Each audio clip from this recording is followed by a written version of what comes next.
दिन है मंगलवार, तारीख 16 अप्रैल 2024 और आप सुन रहे हैं वर्कर्स कनेक्ट रेडियो का हिंदी प्रसारण। सबसे पहले सुर्खियां। मौसम विभाग से जारी सूचना के बाद श्रम मंत्रालय ने मजदूरों को गर्मी के प्रकोप से बचने के लिए जारी किए निर्देश। गुजरात के सूरत में आर्सेमित्तल के स्टील प्लांट में 2 मजदूरों की मौत, एक बुरी तरीके से जख्मी। मद्रास हाईकोर्ट ने बिजली आपूर्ति कंपनी टेंगेडको को लगाई फटकार, मृत ठेका मजदूर के परिजनों को देना होगा मुआवजा। कनाडा में सुरक्षित काम और उचित मजदूरी की लड़ाई को मिला संबल, हाउस ऑफ कॉमन्स ने सस्टेनेबल जॉब एक्ट को मिली मंजूरी। और संयुक्त राज्य अमेरिका में वैश्विक ब्रांडों के लिए स्पोर्ट्स वेयर बनाने वाली कंपनी पर मजदूरों के वेतन चोरी मामले में चलेगा मुकदमा। अब खबरें तफसील से।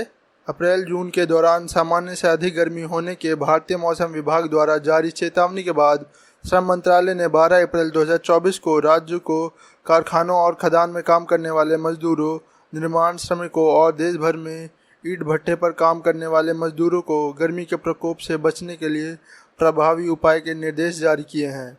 इस निर्देश में विभिन्न क्षेत्रों में श्रमिकों के लिए काम के घंटों को गर्मी के अनुसार पूर्ण निर्धारित करने, पीने के पानी की पर्याप्त सुविधा सुनिश्चित करने, आपातकालीन आइस पैक प्रदान करने के साथ साथ गर्मी के कारण बीमारी की रोकथाम करने के लिए सामग्री प्रदान करने और नियमित स्वास्थ्य जांच सुनिश्चित करने का सुझाव दिया है। खदान श्रमिकों के लिए मंत्रालय ने अतिरिक्त रूप से अत्यधिक गर्मी के दौरान काम से बचने के लिए आराम के समय को पूर्ण निर्धारित करने और अत्यधिक गर्मी के दौरान 2-2 के समूह में मजदूरों को नियुक्त करने की सलाह दी है।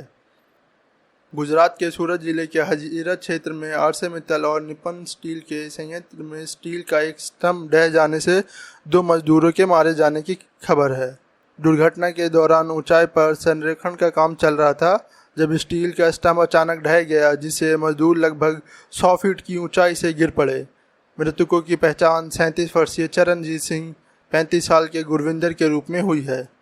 दोनों पंजाब के मूल निवासी है। एक अन्य मजदूर 30 साल के अरविंदर राजभर को भी गंभीर चोटें आई हैं और उनका इलाज चल रहा है। मद्रास हाईकोर्ट ने टेंगेडको के मृत ठेका कर्मचारी के परिवार के सदस्य को 4,19,000 रुपये का मुआवजा देने के फैसले को बरकरार रखा है।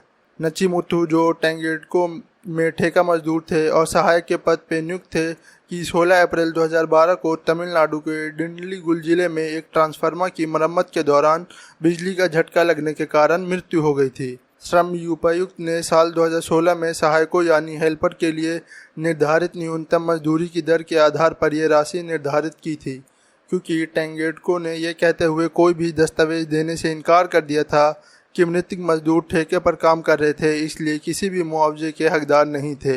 वर्तमान मामले में न्यायमूर्ति आर विजय कुमार ने श्रम आयुक्त के फैसले को बरकरार रखते हुए कहा कि टेंगेडको मजदूर का प्रमुख नियोक्ता यानी प्रिंसिपल एम्प्लॉयर है, अंत मुआवजे के लिए जिम्मेदार है।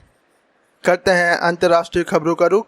पहली खबर कनाडा से, जहां सांसदों द्वारा सुझाए गए 100 से अधिक संशोधनों के बाद 12 घंटे तक चली वोटिंग के बाद आखिरकार बिल C-50 यानी सस्टेनेबल जॉब एक्ट को हाउस ऑफ कॉमन्स द्वारा पारित कर दिया गया।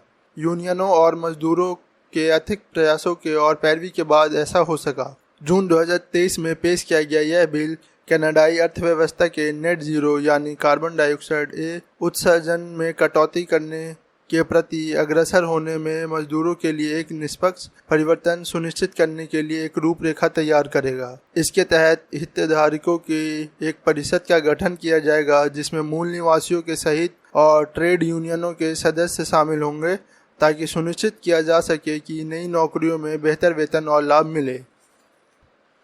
आखिरी खबर संयुक्त राज्य अमेरिका से, जहां विस्कॉन्सिन राज्य ने वेतन चोरी और राष्ट्रीय श्रम संबंध नेशनल लेबर रिलेशंस बोर्ड के आदेश का पालन न करने के लिए क्रूसेन ईट प्रमोशन LLP को कोर्ट में घसीटा है। क्रूसेन ईट प्रमोशन LLP खिलाड़ियों के लिए कपड़े बनाने वाली प्रमुख कंपनियों के लिए उत्पादन करती है। 2023 में राज्य के डिपार्टमेंट ऑफ वर्कफोर्स डेवलपमेंट ने international union of patents and aligned trade unions में शामिल होने के कारण मजदूरों को काम से निकाले जाने और कानून के हिसाब से वेतन का भुगतान नहीं करने के लिए कंपनी के खिलाफ जांच शुरू की थी। NLRB ने कंपनी को सभी आरोपों में दोषी करार देते हुए मजदूरों को तत्काल बहाल करने और जुर्माने के साथ बकाया वेतन का भुगतान करने का आदेश दिया था। कंपनी ने न केवल मजदूरों को भुगतान करने से इनकार कर दिया, बल्कि आदेश का पालन न करने से बचने के लिए संदिग्ध कंपनियां बनाई और शेयरों की बिक्री दिखाई। मौजूदा मामले में इन अन्य कंपनियों पर भी अभियोग चलेगा।